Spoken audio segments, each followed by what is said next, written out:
Pred nama je jedna prilično složena tema danas, ali i tema koja direktno dotiče apsolutno svaki aspekt svakodnevnog života. Osnova za ovu našu detaljnu analizu su materijali sa 9. univerzitetske radionice. Radionicu su vodili profesor Vojin Šenk i gostujući predavač profesor Dušan Pavlović. Da, a tu je i taj ključni tehnički doprinos koji je dao stručnjak Živko Bojović. Izvori kroz koje smo prošli obuhvataju integralni audio snimak same radionice, kao i dva prateća akademska dokumenta. Tako je.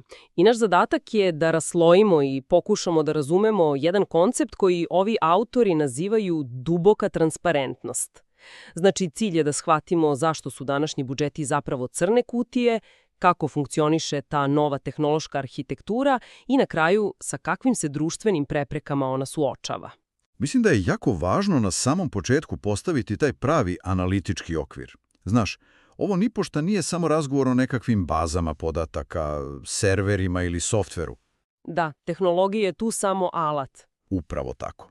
Suštinski, mi ovdje raspravljamo o samoj prirodi moći, o tome kako funkcioniše demokratsko uređenje.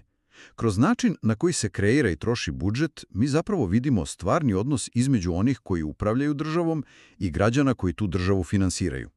Zato ovom razgovoru treba pristupiti polako i promišljeno. Pa hajde onda da krenemo od te jedne, rekla bih, brutalno jednostavne činjenice na kojoj se zasniva cela ova ideja. Profesor Pavlović na samom početku radionice iznosi tu krucijalnu polaznu tačku, a to je da država nema svoj novac. To zvuči kao najočiglednija stvar na svetu, ali je neverovatno koliko se taj koncept gubi u javnom diskursu. Ne postoji nekakav apstraktni državni trezor koji se puni sam od sebe iz vazduha. Svaki dinar u tom budžetu je isključivo novac građana, prikupljen kroz poreze, takse, carine. Kroz akcize i razne druge namete. Da. I zato je taj svakodnevni narativ koji slušamo toliko pogrešan. Često čujemo kako je, recimo, država izdvojila sredstva, obezbedila novac, ili kako je vlast dala za neki projekat. Kao da daju iz svog džepa. Tačno. Takav govor stvara iluziju da upravljačke strukture iz neke svoje milosti dele novac. Ali, ako pođemo od te pretpostavke suverenosti građanina, dolazimo do jedne logične, apsolutne posljedice. A to je da onaj ko taj novac daje, dakle stvarni vlasnik tog novca, ima apsolutno i neotuđivo pravo da zna svaki mogući detalj o tome kako se taj novac troši. Apsolutno. Nema prostora za koncept državne tajne kada govorimo o trošenju sredstava za javne nabavke ili neke infrastrukturne projekte. Država ne bi smela da usmerava taj novac prema sopstvenom nahođenju, a da ne položi kristalno jasan račun. Autori tu prave jednu vrlo važnu, preciznu razliku između obavezne i diskrecione potrošnje. Pod obaveznom potrošnjom se tu misli na penzije, platu, administraciji i slično. Da, to su fiksni, ugovoreni troškovi koji se moraju isplatiti. Ali ona druga strana, diskreciona potrošnja, to je taj prostor gde državni aparat ima slobodu odlučivanja, da li će da gradi ovde ili onde, koga će da finansira, koje subvencije će da podeli. I to je prostor gde postoji najveći rizik od manipulacije. Najveći potencijal za korupciju leži baš tu. Zato je uvid u tu diskrecionu potrošnju apsolutno kritičan za zdravlje jednog društva. Sad, to sve ima smisla u teoriji, ali postavlja se pitanje kako smo onda došli do ovih današnjih sistema koji su, prilično zatvoreni i nefunkcionalni. U materijalima se nudi jedan zanimljiv istorijski presek. Oni taj razvoj transparentnosti dele u 4 specifične faze. Da, mislim da je korisno da prođemo kroz te faze jer nam daju odličan kontekst. Prva faza je taj takozvani weberijanski model. To je period ranih oblika državne uprave kada je vladala potpuna, apsolutna tajnost. Znači, budžeti su bili strogo interni dokumenti. Isključivo interni. To je nešto što kruži samo među najvišim činovnicima. Nije bilo ni pomisli da bi javnost uopšte trebalo da ima uvid u te brojke, a kamoli da postoji zakonska obaveza da se one objave. Građani samo plate porez i tu se njihova uloga završava. Zatim, druga faza koju izvori nazivaju papirna transparentnost. To bi bilo ono pre pojave interneta, pretpostavljam. Tako je. Tada se pravi jedan, uslovno rečeno, iskorak. U službenim glasnicima počinju da se objavljuju zbirne sume. To je onaj koncept zbirnih iznosa. Ti si mogla da odeš u neku arhivu, prelistaš papirni glasnik i vidiš da je jedno ministarstvo dobilo određeni ukupan iznos za tu godinu. Ali bez ikakvih detalja. Bez ikakve analitike ispod te jedne ogromne brojke. Samo grubi obrisi. Što nas onda dovodi do treće faze, a to je ova u kojoj se trenutno nalazimo, takozvana online transparentnost. Da pitate nekog činovnika danas, on bi vam rekao da je sve sjajno jer su podaci na internetu. I to je tehnički tačno. Podaci jesu na internetu. Međutim, oblik u kojem se ti podaci prezentuju je suštinski problematičan.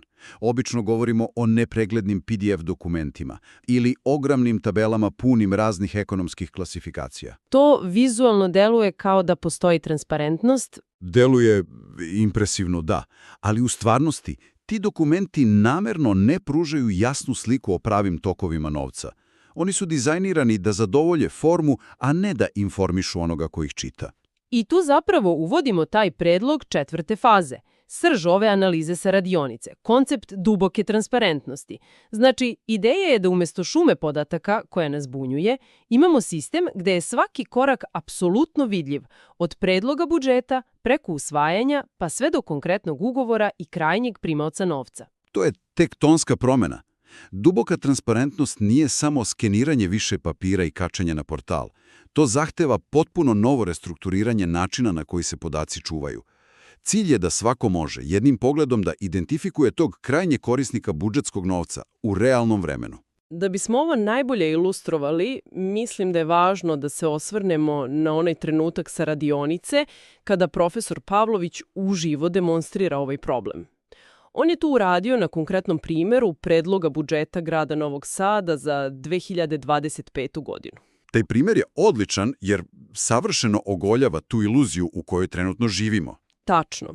Pred javnošću je dokument koji ima na desetine stranica, stotine stavki razvrstanih po raznim kodovima. Na prvi pogled to izgleda kao vrhunac birokratske odgovornosti. Ali kada se taj dokument samo malo pažljivije pogleda, jasno je da je to jedna ogromna, potpuno mrtva PDF tabela. To nije prava, živa baza podataka. To je slika teksta. Postoji tu takozvana programska struktura rashoda koja ti pokazuje koliko novca ide na kulturu, koliko na obrazovanje, koliko na saobraćaj. I onda profesor izdvaja konkretne cifre. Recimo, pronalazi stavku gde se vidi da se izdvaja ogromna suma, čitave 3 milijarde dinara, za nešto što se zove subvencije javnim nefinansijskim preduzećima i organizacijama. Da, to je prva stavka. A druga je vezana za saobraćajnu infrastrukturu, gde postoji iznos od 46 miliona dinara za tekuće popravke i održavanje. I tu se trag potpuno gubi. Namerno se gubi. Građanin vidi tu impresivnu cifru od 46 miliona. Vidi opis tekuće popravke, ali ne može ni na koji način da sazna ono što je suština.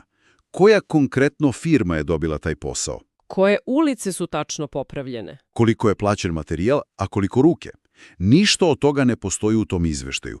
Ista je priča i sa onim subvencijama od 3 milijarde. Vidimo zbirni iznos, ali nam sistem podiže zid kada pokušamo da vidimo imena stvarnih primalaca tih subvencija. To je savršen mehanizam za stvaranje privida transparentnosti. Administracija se brani time da su objavili dokument od 200 strana. A zapravo su objavili gomilu beskorisnih šifara. Taj PDF format služi isključivo da demotiviše građanina ili analitičara koji pokušava da istraži te tokove novca. Što nas dovodi do drugog dela radionice, do rešenja. Profesor Šenk i stručnjak Živko Bojović predlažu novu tehničku arhitekturu. Oni kažu da budžet više ne sme da se posmatra kao papirni izveštaj. On mora da postane živa, distribuirana baza podataka. Tako je. Ta arhitektura se oslanja na tehnologije koje, važno je naglasiti, već postoje. Nije to neka naučna fantastika, privatni sektor ih uveliko koristi, ali se izbegavaju u javnoj upravi. Osnova tog sistema je nešto što se zove worm memorija. Duplo O-R-M. Da probamo to da objasnimo jednostavnim jezikom, bez tehničkog žargona. Šta to znači za nekoga ko ne prati informacione tehnologije? Skraćenica dolazi od engleskih reči write once, read many. piši jednom, čitaj mnogo puta. Najlakše je tu zamisliti kao pisanje ugovora neizbrisivim mastilom umjesto običnom olovkom. Znači, nema onog naknadnog brisanja gumicom kad niko ne gleda. Nema naknadnog i tajnog menjanja cifara. Hardver i softver osiguravaju da podatak, kada se jednom unese, bilo da je to inicijalni ugovor, isplata ili neki aneks ugovora koji se često koristi za probijanje budžeta, taj podatak ostaje trajno zapisan. Ako neko pokuša da ga promeni. Sistem ne dozvoljava brisanje stare verzije. Nova verzija može da se doda, ali cela istorija promjena ostaje zauvek zabeležena. Stručnjaci to zovu stezura. Prati se svaki, pa i najmanji korak unosa. Ali šta sprečava nekoga da prosto hakuje neki lokalni server, recimo u nekoj manjoj opštini, i tamo promeri podatak? Autori tu uvode drugi nivo zaštite, a to je blockchain. Da, blockchain. Ljudi obično pomisle na kriptovalute kada čuju tu reč, ali ovdje on ima potpuno drugačiju funkciju. Služi kao digitalni pečat. Nešto što garantuje autentičnost. Baš tako. Zamisli da na svaki taj digitalni dokument staviš voštani pečat i da su svi pečati u celom sistemu međusobno povezani jednim koncem. Ako bi neko uspeo da provali u jedan server i promeni samo jednu cifru u jednom ugovoru, taj konac puca. Pečat se lomi. Sistem automatski na svim drugim tačkama detektuje i signalizira da je došlo do pokušaja manipulacije. Podaci postaju potpuno otporni na falsifikacije. Znači, kombinacijom ove dve tehnologije dobijamo bazu koju je tehnički nemoguće prepravljati u mraku. Sad, postavlja se pitanje korisničkog iskustva. Kako bi običan građanin komunicirao sa takvim sistemom? Trenutno, ako želim da pronađem jedan ugovor, ja moram da idem na portal javnih nabavki. Što je, kao što su i opisali na radionici, prava noćna mora. Nazvali su to 3 dana jahanja, moraš da znaš matični broj firme, prolaziš kroz filtere koji ne rade, sistem puca. Frustracija je ogromna. I tu nova arhitektura uvodi ogromnu promjenu. Oslanja se na veštačku inteligenciju. Umjesto da ručno kopaš danima, ti imaš jednostavan interfejs. Aplikaciju gde komuniciraš sasvim normalnim jezikom. Da, građanin prosto postavi pitanje veštačkoj inteligenciji.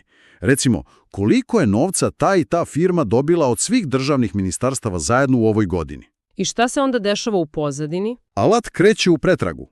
Automatski povlači i agregira podatke sa svih tih distribuiranih čvorova, znači iz baza svih budžetskih korisnika. Povezuje se putem virtualnih privatnih mreža, tih VPN kanala, proverava autentičnost preko blockchaina i spaja sve to u jednu celinu. Koliko to traje? U pitanju su sekunde. Sistem ti isporučuje kristalno jasan, neoboriv forenzički izveštaj. Tačne sume, razlozi plaćanja, aneksi, sve. To je prosto neverovatna brzina, mislim, to potpuno menja pravila igre. Građanin postaje pravi finansijski revizor bez ikakvog preznanja iz ekonomije. I to je ono što sistem duboke transparentnosti zapravo nudi. Alat za stvarnu kontrolu. A to nas onda dovodi do onog najvažnijeg momenta na kraju radionice. Došlo je do jedne vrlo dinamične debate sa publikom. Zato što smo se tu sudarili sa onom grubom realnošću. Sudar sa političkom stvarnošću, da. Jedan učesnik radionice je izneo potpuno racionalnu primedbu. Pitao je da li bi jedan političar na svetu ikada dobrovoljno usvojio sistem koji mu u potpunosti oduzima moć manipulacije javnim fondovima.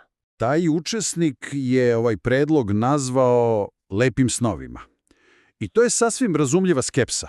Zašto bi neko na poziciji moći sam sebi vezao ruke i odrekao se diskrecionog prava da usmerava novac? A profesor Schenk je na to imao jedan vrlo smiren, ali odlučan odgovor. Njegov argument je da mi uopšte ne možemo i ne smemo da čekamo da nekakve korumpirane političke strukture to urade dobrovoljno. Jer se to nikada neće desiti. Njegova strategija promjene ide potpuno drugim putem. Prvi korak je da se taj alat zaista napravi. Da se iskodira, da se postavi arhitektura. Zatim sledi onaj akademski deo. Da, mora se kroz rigorozne međunarodne naučne časopise dokazati da je tehnički izvodljiv, da je otporan, da funkcioniše savršeno. Sistem mora da dobije naučni legitimitet.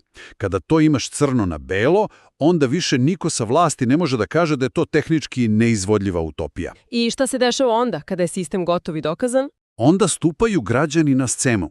Kada javnost postane svesna da taj alat postoji i da savršeno radi, ona može i mora da zahteva njegovu primenu. Pritisak dolazi odozdola. Politička klasa bi tada bila saterana u ćošak. Imali bi samo dva izbora. Ili će pod pritiskom usvojiti sistem i pristati na duboku transparentnost, ili će javno odbiti da ga koriste. A ako odbiju, čime priznaju da imaju šta da kriju, oni u potpunosti gube svoj legitimitet. Postaju irelevantni u očima onih koji finansiraju tu državu. Znači, suština je da se pređe sa ovog arhaičnog sistema koji namerno zamagljuje trošenje našeg novca na modernu arhitekturu koja zahteva totalnu odgovornost. Ovo menja odnos snaga. Zato je ovo bitno za svakog pojedinca koji makar i mali deo svojih prihoda izdvaja za porez. Upravljačke strukture više ne bi mogle da donose odluke u sivoj zoni. Svaka odluka, svaki aneks postao bi trajno i javno vidljiv. Da. I za sam kraj ostavila bih jednu misao za duboko razmišljanje o onima koji nas prate. Zamislite samo situaciju u kojoj bi jedan ovakav neprobojan sistem duboke transparentnosti bio aktiviran samo na 24 sata u ovom trenutku. To bi bio ozbiljan zemljotres. Koje bi nam davno zaboravljene stavke, neki naizgled dosadni ugovori i one rutinske tekuće popravke odjednom ispričale možda najfascinantnije i najmračnije priče o pravim tokovima moći i novca u našem društvu. Mislim da bi odgovori bili otrežnjujući. Da, i više nego otrežnjujući. Završit ćemo sa tim pitanjem.